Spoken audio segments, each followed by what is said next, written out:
Amém. Glória a Deus por isso. Irmãos, você está feliz nessa noite? Quem está feliz aí, dê um sinal com a sua mão. Amém. Feliz porque nós estamos aqui na casa do Senhor. Amém. Feliz por começar mais uma semana e poder fazer isso junto com você. Isso alegra o meu coração. E se alegra o meu coração, irmãos, eu tenho certeza que o coração de Deus se alegra muito mais com a sua presença. Amém. Abra sua Bíblia em João, capítulo 14.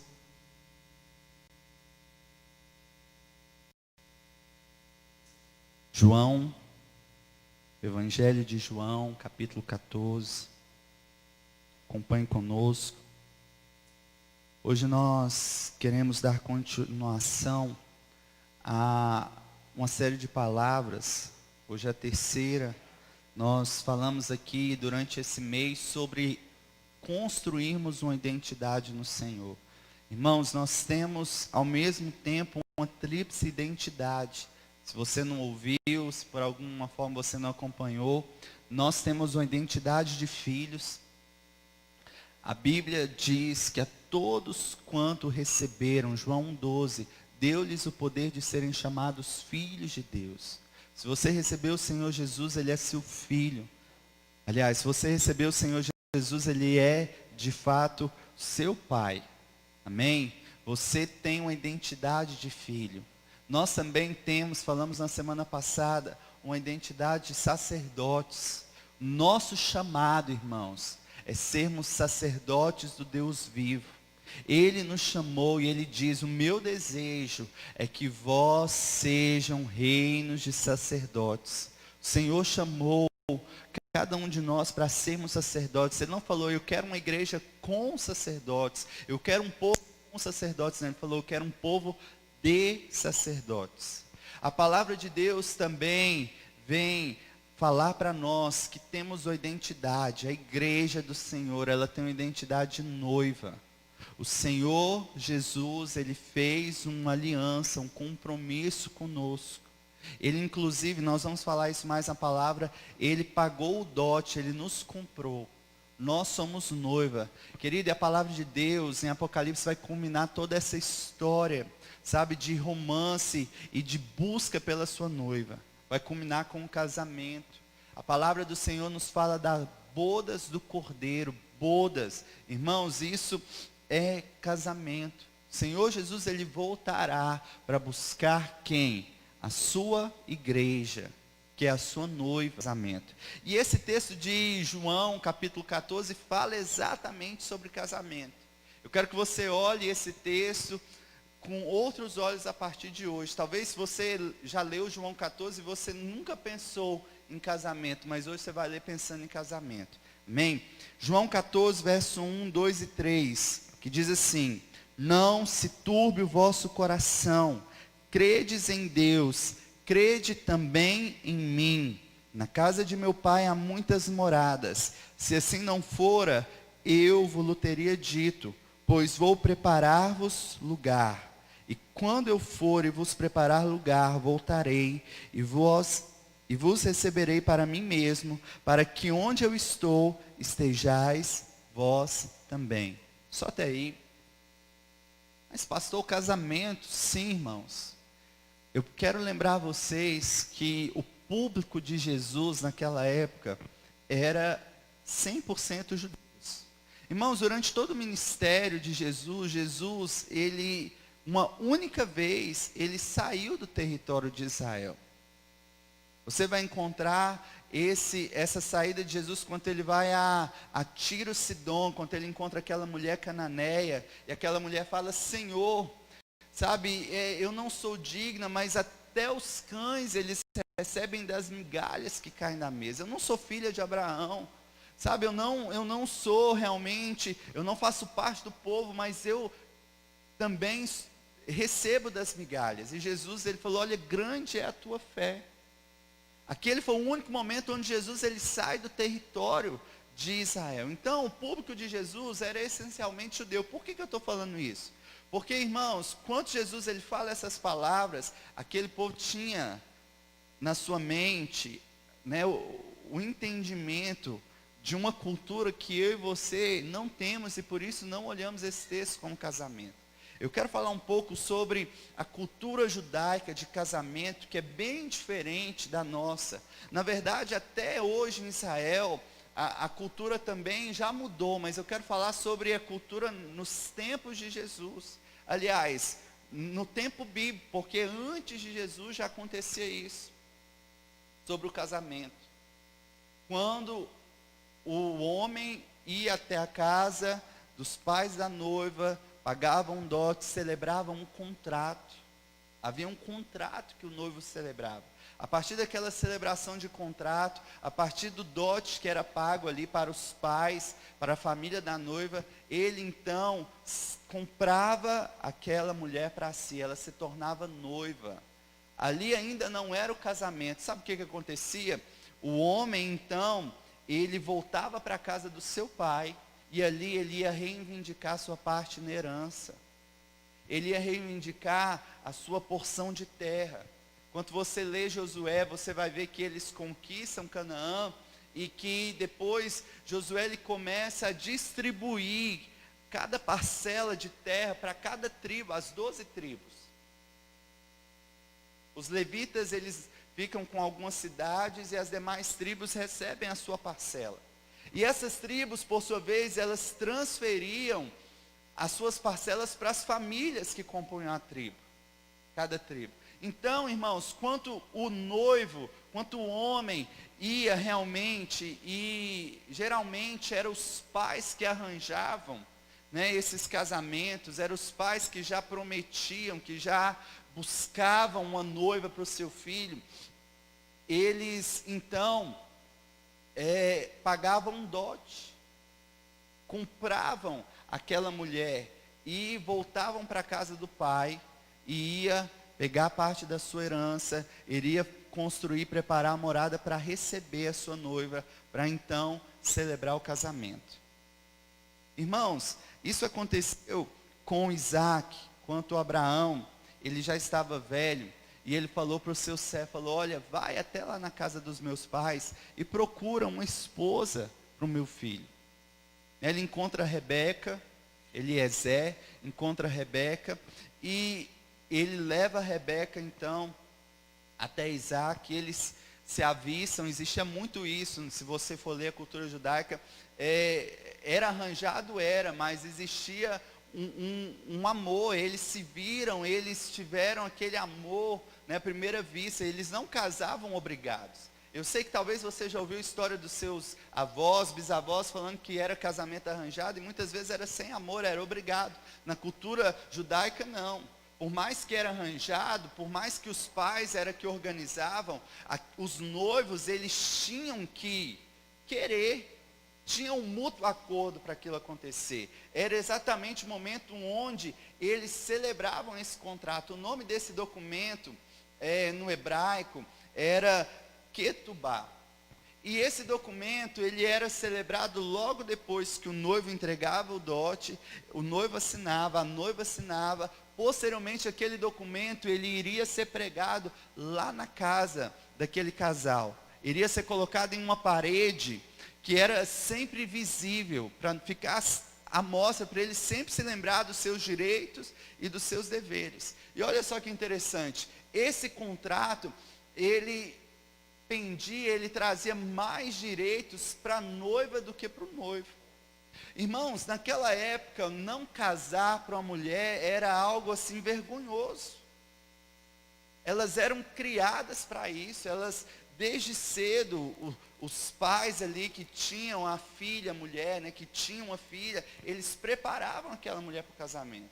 Isso muitas vezes não acontece hoje. A gente muitos pais preparam as suas filhas aí para serem mulheres fortes, preparam, sabe, para o mercado de trabalho, preparam para estudar, e não tem nada errado com isso. O problema é não preparar a mulher para casar, não preparar a mulher sobre o ensinamento do lar, da casa, do cuidado. Isso precisa ser ensinado. A gente precisa resgatar isso novamente. Então, naquela época, a mulher, ela se realizava com o casamento. Então, o noivo, a partir do momento que pagava o dote, celebrava aquele documento, porque um dia ele iria voltar para buscá-la. Ela tinha certeza por causa daquele documento. Existia, sabe, previsão ali legal, se o noivo não fosse buscá-la. E Jesus está falando, olha, não se atemorize, não turbe o vosso coração. Crede em Deus, crede também em mim. Na casa de meu pai há muitas moradas, e eu estou indo agora preparar uma morada para vocês. E eu vou voltar para buscar. Irmãos, Jesus, ele pagou um alto preço por nós. A Bíblia fala que a morte de Jesus, a morte de cruz, o sangue derramado, foi um alto preço. Foi um alto preço que Deus pagou e Ele nos comprou. Irmãos, a noiva, por mais estranho que isso possa parecer para você ouvir hoje, a noiva era propriedade do noivo. Era propriedade do noivo. Irmãos, nós somos propriedade de Deus, de Jesus. Se você foi comprado pelo sangue, você é propriedade dele. É claro que o Senhor, ele traz para você liberdade, livre-arbítrio, mas você precisa entender isso, nós precisamos entender. Fomos comprados, somos propriedade dele. E aqui ele está falando para nós, prometendo, eu vou preparar moradas na casa do meu pai, e eu vou voltar e vou buscar. Efésios, Paulo fala que nos foi colocado um selo sobre a sua igreja, um penhor que ele vai voltar. O selo é o Espírito Santo de Deus, sabe, é o carimbo nesse contrato. Eu vou voltar, eu vou buscar vocês. Qual que era o papel do noivo? O papel do noivo era justamente preparar esse lugar para receber a noiva, para eles construírem família. Geralmente era assim, ele adquiria a sua terra. Cada tribo, irmãos, tinha terra, ele não ia morar em outro lugar. Ele ficava lá na terra que era referente à sua tribo. Então ele preparava a morada. Quando estava tudo pronto, e não era nem ele que definia isso. A cultura dizia que quem definia a hora do casamento era o pai. O pai sabia qual era a hora do casamento acontecer. Irmãos, alguma coincidência com a nossa história com Jesus? Jesus, ele declarou que nem mesmo ele, os anjos, ninguém sabe o dia que ele vai voltar. Somente o Pai sabe. Isso é uma alusão a essa cultura judaica de casamento. Os judeus, eles ouviram isso e entenderam exatamente. Por isso que você e eu, nós precisamos mergulhar na cultura, na história, bíblica, para a gente entender muitas coisas. Então, o papel do noivo era esse: preparar a morada. E depois, irmãos, quando ele fosse buscar a sua noiva, ele não entrava mais na casa dos pais dela. Ele chamava ela de fora. E ela vinha, então eles iam para a sua casa agora. E qual que era o papel da noiva? E eu quero que vocês entendam, porque o papel da noiva faz alusão ao nosso papel como igreja. O que nós precisamos fazer? O papel da noiva, em primeiro lugar, era estar, a partir do momento da celebração do contrato, é estar agora sempre preparada. Irmãos, a noiva não sabia que dia que o noivo iria voltar. Não tinha. Mulheres, vocês conseguem imaginar essa ansiedade de não saber o dia do seu casamento? Você participou de um noivado ali, você celebrou, uma aliança com o seu futuro marido, vocês se agora são noivos, colocou uma aliança no dedo, e você não sabe que dia que você vai casar. Quando você encontra uma noiva, qual que é a conversa? O que ela está falando? Está falando o tempo todo de casamento. Olha, eu preciso preparar isso, eu preciso correr atrás disso. Olha, maquiagem, cabelo, a igreja, o lugar onde nós vamos casar. É o meu enxoval que eu preciso preparar. Irmãos, ela só vai falar sobre isso. Ela muda o seu comportamento. Agora ela sabe, eu vou casar, eu tenho um dia. Só que naquela época a noiva não sabia. Então ela tinha que estar sempre preparada. Deixa eu ler um versículo com vocês, em Eclesiastes, no capítulo 9. E fala exatamente sobre isso, estarmos preparados. Eclesiastes, abre aí comigo.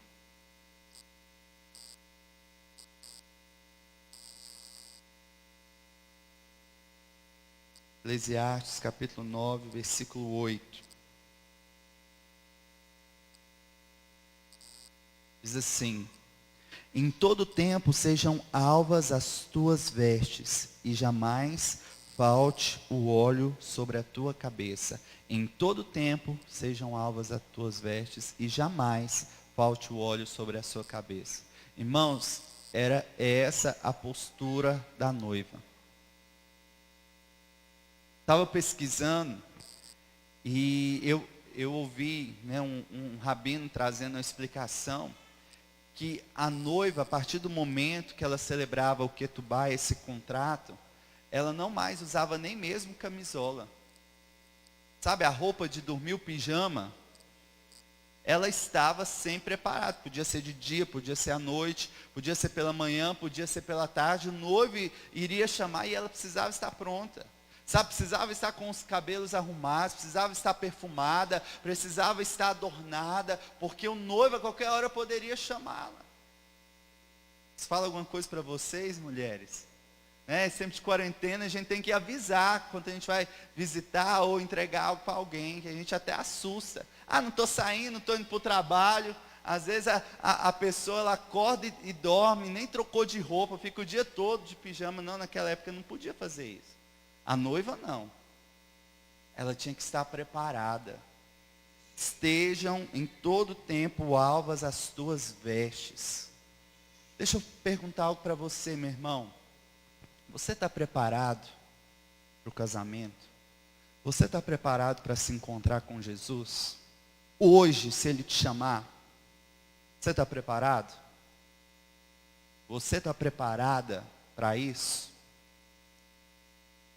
Irmãos, a gente tem uma expectativa que Jesus vai voltar daqui a alguns anos. Nós temos a expectativa que nós vamos ver muitas coisas acontecendo, a palavra de Deus se cumprir. É claro, o Senhor vai cumprir a sua palavra, na verdade já está cumprindo a sua palavra. Mas o Senhor Jesus pode voltar para você. Irmão, o Senhor Jesus tem voltado para pessoas todos os dias, em todas as idades. Independente da condição financeira, independente se já estudou, formou, sabe, fez mestrado, fez doutorado, independente se está lá no ensino médio, se nem estudou, Jesus está chamando muitos de nós. E que você e eu precisamos entender como igreja, nós precisamos estar preparados. Não pode faltar óleo sobre a sua cabeça. Irmãos, a noiva não tem direito, sabe, de falar para o noivo: espera mais um pouco. Olha, eu ainda não estou pronta, eu ainda, sabe, não, ela tinha que estar preparada. Lembra da parábola das 10 virgens? 5 sábias, 5 nécias. 5 estavam preparadas. 5 estavam com reserva de azeite. Não importa, se ele demorar, tem reserva aqui suficiente. Eu me preparei. As outras 5 não estavam preparadas, elas levaram pouco azeite. Irmãos, o noivo, ele se apresentou, chamou elas. E aquelas que não estavam preparadas, falou: olha, espera mais um pouco, nós vamos. Pediram para as sábias um pouco de azeite, não tem como. Irmãos, e azeite não é algo que você, igual hoje, a gente vai ali na esquina e compra, vai no supermercado, compra, vai na padaria, compra, vai na conveniência, compra. Não, azeite naquela época, ele era preparado, tinha que pegar a oliva, a azeitona lá, prensar, levar no lugar de prensa, sabe, espremer, até obter o azeite, era um processo. Irmãos, muitos de nós estamos vivendo despreparados. Muitos de nós estamos pensando que nós vamos ter muito tempo ainda. Não, eu vou ter um tempo para me mudar, eu vou ter um tempo para colocar as coisas no eixo, eu vou ter um tempo para consertar, eu vou ter um tempo ainda para perdoar, eu vou ter um tempo ainda para realmente colocar minha vida em dia no altar com Deus. Irmãos, cuidado. Talvez Ele volte, Ele te chame e Ele te encontre despreparado. Para de brincar. Você tem um compromisso com Ele. Nós temos um compromisso com Ele. Ele já pagou um preço, sabe? Ele já carimbou o contrato. Irmãos, um costume era que o noivo mandasse durante esse tempo aí presentes para a noiva. Quantas e quantas vezes você e eu, nós somos presenteados por Jesus, por Deus, a todo tempo Ele tem nos abençoado, quantas coisas Ele tem feito nas nossas vidas, e nós deveríamos pelo menos estar mantendo alvas as nossas vestes. Irmãos, imagine você, mulher, chegar no dia do casamento e o vestido está sujo, manchado, amarrotado, fedendo. Não, nós precisamos, ei, igreja, acordar, estarmos preparados. Havia um outro costume naquela época, onde a noiva, a partir do momento que o noivo saía, ia preparar uma morada e voltava para a casa do pai, é que naquele momento ela acendia uma candeia lá na sua casa e colocava logo na janela. Qual que era o objetivo? As pessoas que passavam ali sabiam, existe alguém que vai se casar. Tem uma noiva nessa casa. Irmãos, e como eu disse aqui para vocês, para as mulheres era um motivo de festa, de alegria. Então, as outras virgens passavam ali pela calçada, viam aquela candeia acesa e elas se alegravam, havia um costume, elas dançavam, se alegravam pela outra que estava se casando. Hoje, a gente vê o contrário, né? A gente vê as pessoas se entristecendo, ficando com raiva, né? A outra está casando, eu estou ficando aqui encalhada, ela arranjou, eu não sei o que, menos o não. Naquela época elas se alegravam com isso, se alegravam com o casamento, se alegravam em ver, elas passavam pelas ruas ali e encontravam candeias acesas.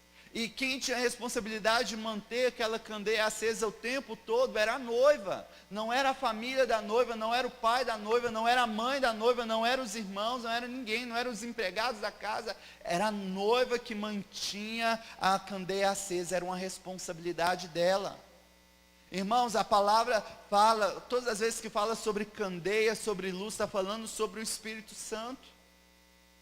É uma referência ao Espírito Santo de Deus. Lá no tabernáculo de Moisés você encontra, sabe, um objeto chamado menorá, o candelabro. Ali era a função do sacerdote colocar azeite, porque não podia se apagar aquela luz do candelabro. Ali representava a presença do Espírito Santo. Você vai encontrar no livro de Samuel uma passagem dizendo o seguinte: naquela época que eram raras visões, naquela época que era raro o aparecimento de Deus, porque Deus já estava, triste com Eli, o sacerdote que havia se corrompido. Os filhos de Eli também estavam indo pelo mesmo caminho, se corrompendo. Há um versículo que diz assim: antes que a luz se apagasse, Deus falou com Samuel. Irmãos, muitos de nós estamos permitindo a luz apagar. Muitos de nós estamos, sabe a história do azeite? Eu faço uma analogia sobre o tanque do nosso carro. Irmãos, a gente fica andando, sabe, a nossa vida espiritual com aquela luz acesa lá da reserva, e a gente fica confiando, não, olha, eu vou abastecer logo ali, olha, vai dar tempo de eu fazer todas essas coisas e chegar no poço. Não. Você vai ficar no caminho. A gente não tem que andar, irmãos, por isso que tem uma luz que acende, sabe, um alerta. O Espírito Santo de Deus muitas vezes nos alerta: ei, sua vida espiritual está ruim, ei. Falamos semana passada sobre altar, faltando lenha no altar, está faltando sacrifício no altar, está faltando oferta no altar. Aí uma luz se acende, o Espírito Santo de Deus começa a falar aos nossos corações, mas a gente não dá ouvido.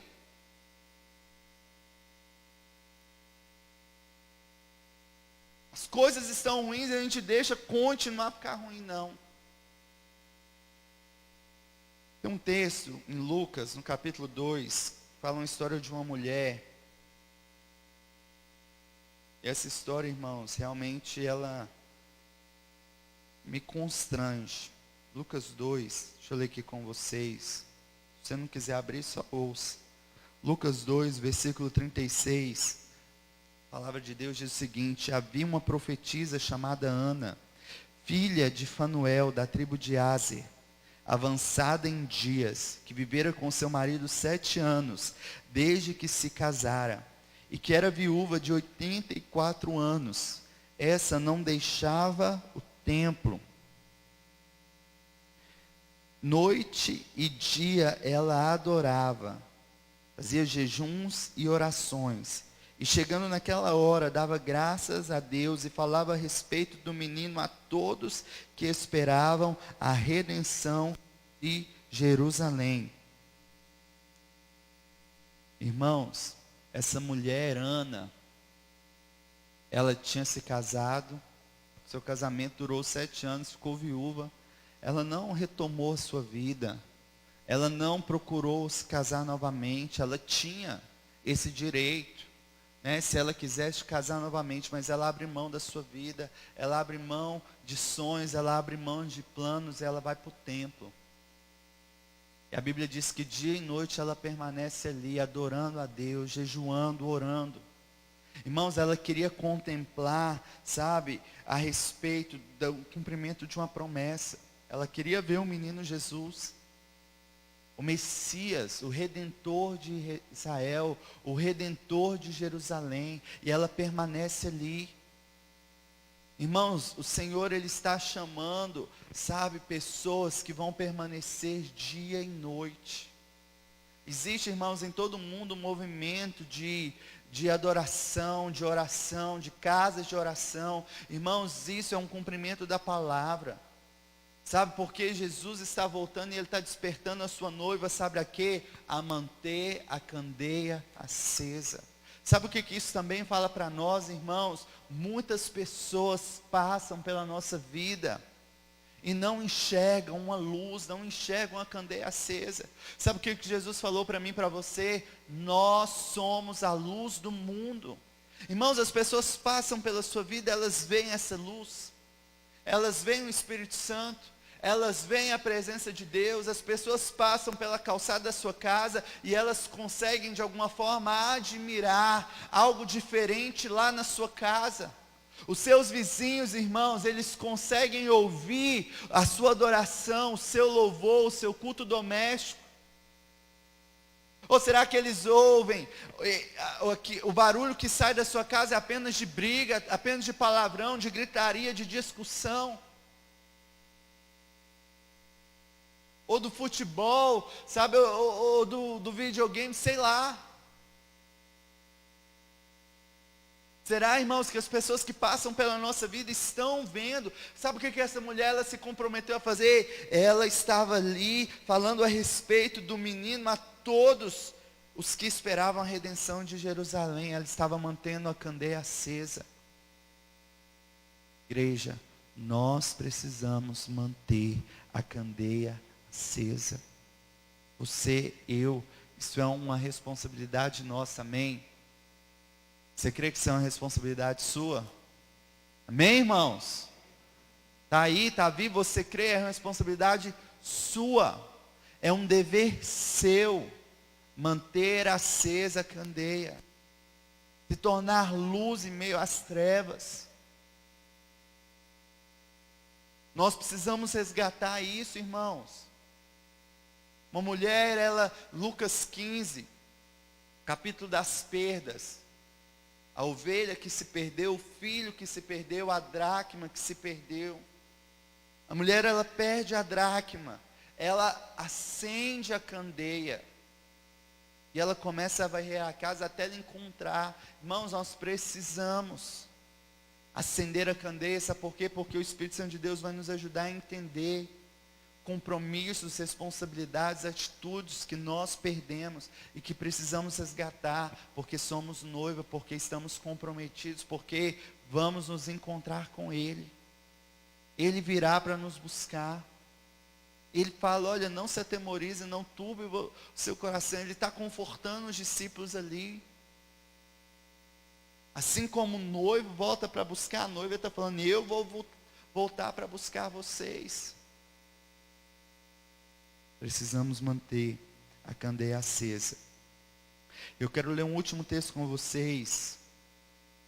2 Pedro, agora mais para o final da Bíblia. 2 Pedro, capítulo 3.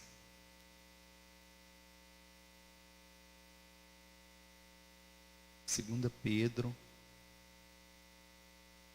capítulo 3. Irmãos, Pedro fala nesse capítulo sobre a vinda do Senhor.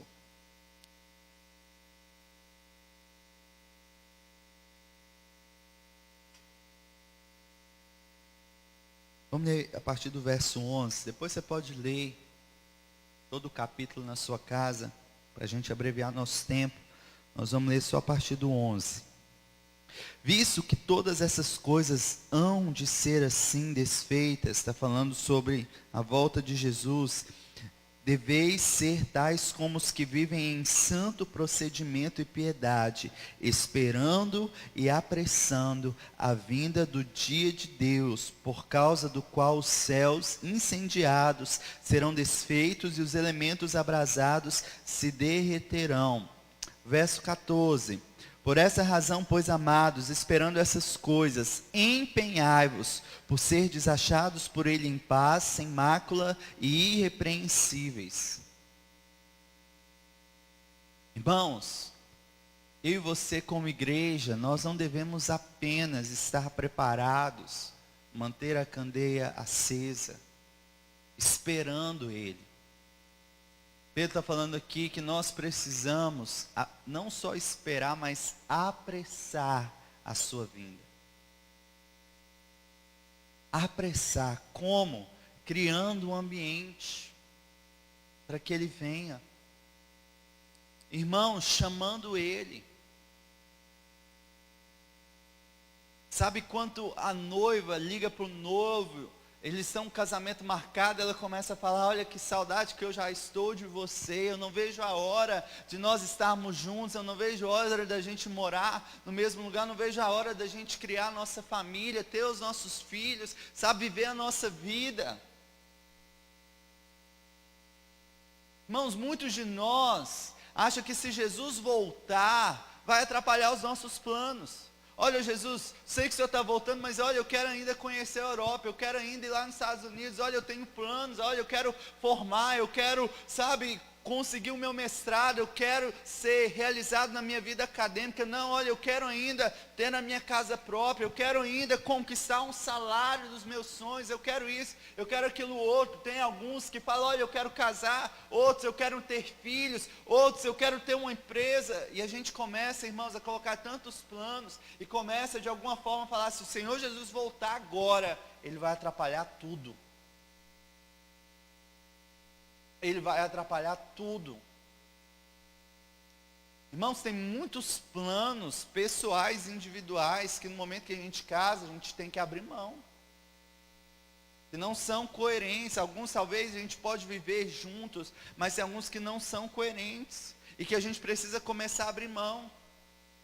Eu vejo muitos casais, muitos jovens casais, que a partir do momento onde eles fazem um compromisso, falam, olha, nós vamos casar, nós vamos sair dessa vida de pecado, nós não vamos mais ter um relacionamento, sabe, iníquo, um relacionamento que não agrada a Deus, nós não vamos mais pecar, porque nós já pecamos, nós vamos viver uma vida que agrada o Senhor, nós vamos nos casar, nós não temos nada, nós não temos condição, nós não temos, sabe, financeiro para isso, nós não temos um lugar para morar, mas nós tomamos a nossa decisão e eles pisam na água.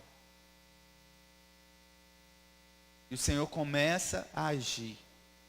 Mas muitas coisas não é nem Deus que começa a agir, é a nossa própria mentalidade mudando. Irmãos, solteiro a gente compra um tênis que custa R$1.000. Estava vendo essa semana um tênis aí, R$900. Aí o cara fala, não, agora eu vou casar. Ele não compra mais um tênis de R$1.000. Mas ele usa aquele lá furado. Agora eu tenho outras prioridades. Eu vou comprar a geladeira, eu vou comprar o fogão, eu vou comprar isso. Quem é noivo tem uma mentalidade mudada. Tem um compromisso com alguém, minha mentalidade muda. Porque não é só eu, não é satisfazer apenas as minhas necessidades, não. É preparar algo, é satisfazer as necessidades do outro. Irmãos, nós como igreja estamos muito focados nas nossas necessidades, somos egoístas. Nós precisamos esperar e precisamos apressar. A Bíblia fala de João Batista, que ele prepara o caminho para Jesus ele cria um ambiente. Irmãos, João Batista se preparou anos no deserto, sabe? Ele teve uma dieta regrada. A Bíblia fala que ele comia gafanhotos, mel silvestre. Ele era diferente de todo mundo. Ele se separou para ele ter um ministério de apenas 6 meses. E ele preparar o caminho. Ele fala, eu sou a voz que clama no deserto. Ele estava preparando um caminho de arrependimento, das pessoas batizarem nas águas, um batismo de arrependimento para Jesus vir. Quando Jesus vem, ele fala, olha, eu espero que ele cresça e eu diminua, agora é com ele. Mas ele criou, sabe a palavra apressando a vinda do Senhor. Se a gente olhar no original, você vai encontrar algo mais parecido com não apressando apenas, mas persuadindo. Irmãos, a gente convenceu o Senhor que nós realmente queremos que ele volte logo. A gente falar para Jesus, Jesus, volta logo, não importa os meus planos, não importa aquilo que eu queria fazer, aonde eu queria, eu quero que o Senhor volte. Sabe quando você vê um noticiário, irmãos, quando a gente vê aquilo que chocou o Brasil esses dias, aquele estupro daquela menina de 10 anos, e aquela situação, aquela polêmica, e a gente olha para aquilo, sabe o que a gente tem que fazer? A gente tem que chorar e falar, Jesus, volta logo. Porque o mundo jaz do maligno, porque não tem mais. Irmãos, eu compartilhei um texto no Instagram da nossa igreja, um pastor falando o seguinte, olha, morreram as duas, não tem como escolher, sabe, não tem como a gente colocar uma posição, não, a gente tem que chorar. Porque o mundo jaz do maligno. Sabe o que a gente precisa realmente falar? Jesus, volta logo. Sabe o que a gente precisa fazer? Levantar a nossa candeia. Sabe o que nós precisamos fazer? Começar a pregar o evangelho a toda criatura, de todas as nações. Sabe, criar um ambiente para que ele venha logo. Parar de pensar em você, parar de pensar nos seus sonhos, parar de ser egoísta e começar a pensar naquilo que ele tem, irmãos. A agenda de Deus, até que ele olhe para a sua igreja e fale, olha, eu vou antecipar esse casamento, eu vou voltar logo.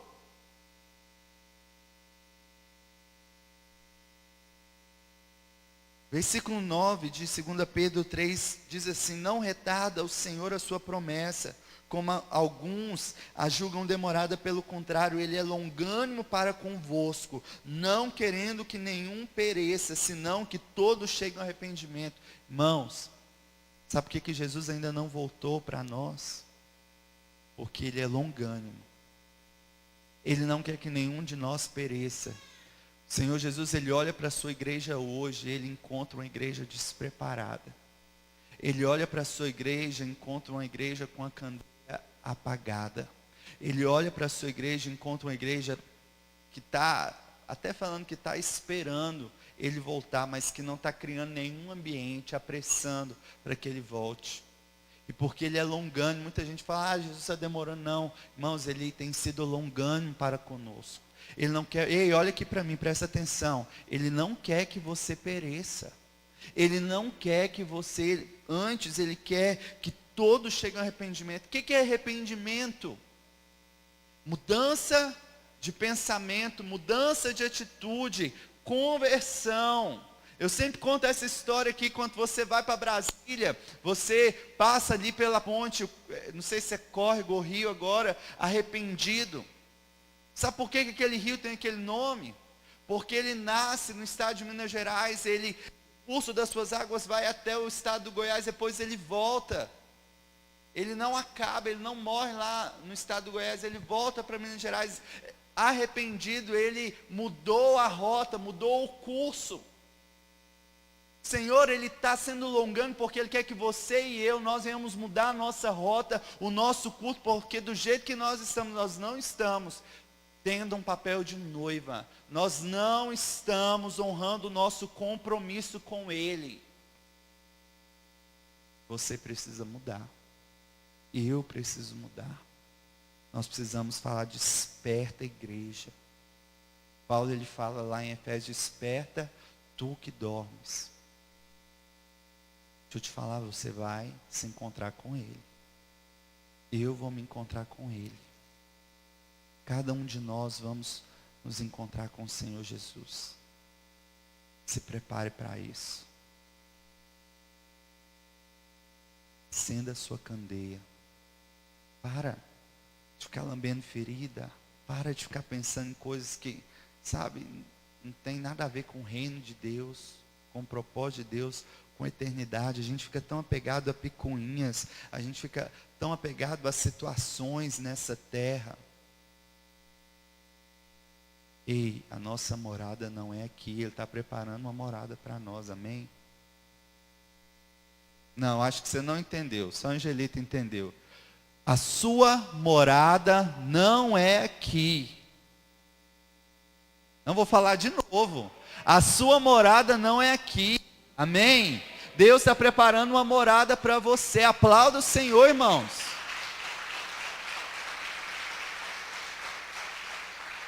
Você acha que o que Deus tem para você é uma casa com piscina, uma casa própria, sabe, com os quartos amplos, todos suítes? Você acha que é esse tipo de morada? Seu pensamento é tão pequeno? Ah, eu estou mudando de Unaí, eu estou indo para a capital, eu estou indo para o exterior. Você acha que é isso, que é esse lugar que Deus tem para você mesmo?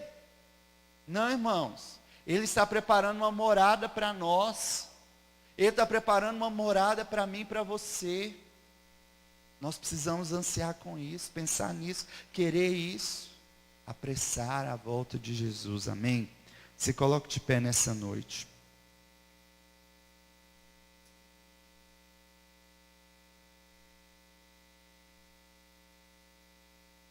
Você que está nos assistindo nessa noite, pelo link lá no YouTube, aí na sua casa, se posicione. Você que está aqui hoje, se posicione. Irmãos, Ele tem um compromisso. Ele muitas vezes tem sido longânimo, para que você, para que eu, para que nós venhamos nos arrepender e mudar de algumas atitudes. Mas vai chegar um momento onde o pai vai falar para o filho: pode ir buscar a sua noiva, pode ir buscar a sua igreja. Nós precisamos estar preparados. Mais que isso, nós precisamos falar: Jesus, volta logo. Nós precisamos olhar, irmãos, para essas situações, para essas notícias, para tudo aquilo que a gente tem visto, parar de ser egoísta, porque não é com você, porque não é na sua família, porque não é com alguém próximo, e começar a falar: meu Deus, volta logo, Jesus. Nós não precisamos passar mais por essas atrocidades como humanidade. O Senhor Jesus precisa voltar logo, irmãos, porque senão essas notícias que chocam vão começar a ser cada vez mais comuns. Nós precisamos apressar a vinda dEle, para que eu, você, a nossa casa, aqueles que a gente ama, não venha perecer. Nós precisamos acender uma candeia e falar: Senhor Jesus, nós estamos aqui com a candeia acesa te esperando. Estejam alvas as suas vestes, que não falte óleo sobre a sua cabeça, que dia e noite, como aquela mulher Ana, se colocou no templo adorando, orando, jejuando, que dia e noite, irmãos, a sua candeia esteja acesa. Será que você pode nessa noite começar a orar e falar: Senhor, volta logo, Senhor, tem misericórdia de nós, tem misericórdia, meu Deus, da tua igreja, do teu povo. Nós estamos perecendo, nós estamos, Senhor, vivendo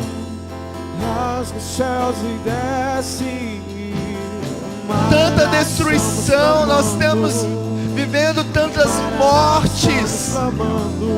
Vem, Jesus, nós queremos de fato apressar a tua vinda. Não demore mais. Apressando esperando, apressando, esperando, apressando, esperando, eis-nos aqui. Se posicione, fale com Deus essa noite, no seu lugar.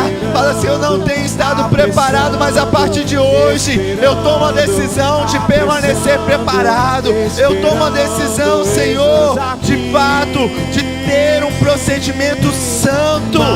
Estamos clamando. Deus, a minha candeia tem estado apagada, as pessoas têm passado na minha vida e não têm visto a luz, o brilho do Espírito Santo. Ei, irmãos, não apagueis o Espírito de Deus da sua vida. Senhor, nós temos estado com as nossas vestes sujas, não mais alvas. Nós temos, Senhor, estado, meu Deus, na reserva. Tem faltado óleo sobre as nossas cabeças. E o Senhor Jesus tem falado para você, noiva, para você, igreja, que tem estado preparado.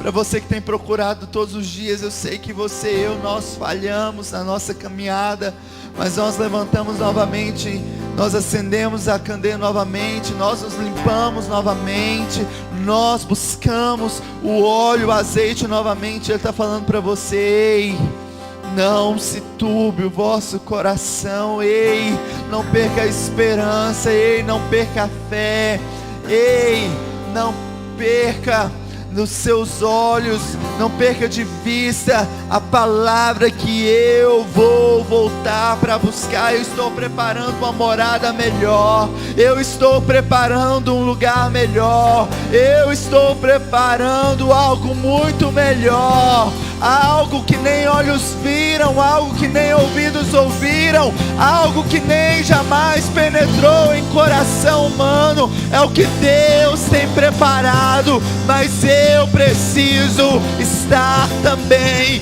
me preparando para este lugar.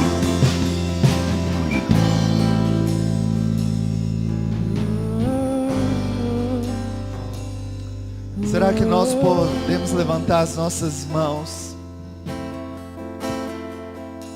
Será que você pode lembrar de tudo aquilo que você tem visto, ouvido? Sabe, esses casos que muitas vezes faz lágrima sair dos seus olhos, e você clamar para que de fato o Senhor venha rasgar os céus, o Senhor venha com trovão e relâmpago responder, que o Senhor venha de fato, irmãos, prender aquele que tem sido o nosso acusador, aquele que tem vindo para matar, roubar e destruir, que tem feito esse papel. Senhor Jesus, o Senhor precisa voltar. Maranata, Senhor. Maranata, estamos clamando. Maranata, estamos clamando. Maranata, estamos clamando. Em Jesus, rasga os céus e desce. volta logo, Jesus. Maranata, estamos clamando. Tem misericórdia de nós, Maranata, Deus. estamos clamando. Tem misericórdia do teu povo que tem perecido. Leva-nos ao arrependimento, Deus. Rasga os céus e desce. Ah, o Espírito e a noiva dizem: vem. O Espírito e a noiva dizem: vem. Diga: vem, Senhor Jesus. Vem nos buscar. Vem, Senhor, redimir essa terra. Vem cumprir a tua palavra. Nós esperamos novos céus e nova terra. Nós esperamos um lugar onde não haverá mais choro, onde não haverá mais ranger de dentes, onde não haverá mais doenças, não haverá mais morte. Nós clamamos: Jesus, vem. Desperta, tu que dormes. Desperta, noiva. E prossigamos em conhecer Queremos aquele mais. que virá, Vem, Jesus. aquele que Vem, Jesus, e virá. atrapalha os nossos planos. Conheçamos Vem, Senhor, e muda a nossa e agenda. prossigamos em Vem, conhecer Senhor, e transforma a nossa aquele vida. que virá. Vem, Senhor, e vira a nossa vida de cabeça para baixo se for necessário. Vem, Senhor, e mata e tira tudo aquilo que tem nos tirado do altar, tudo aquilo que tem nos tirado do propósito, tudo aquilo que tem nos afastado do chamado. Ei, será que você tem coragem de dizer isso ao Senhor? Ei, talvez o que o Senhor precisa fazer na minha e na sua vida é levar aquilo que tem nos tirado e afastado do propósito, tem nos distraído, que tem nos tirado do foco. Ei, Jesus, nos ajuda nessa noite.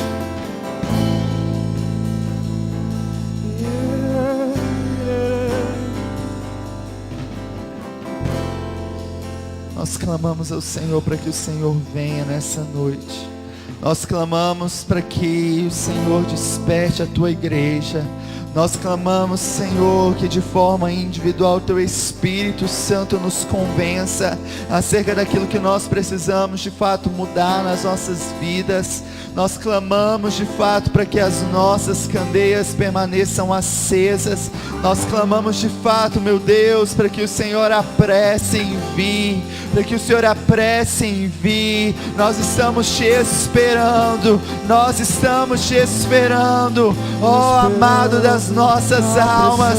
Vem, eu ouço o som, eu ouço o som, eu ouço o som do meu amado vindo me buscar. Apressando, esperando, apressando, esperando, apressando, esperando, eis-nos aqui. Sim, Deus, sim, Deus.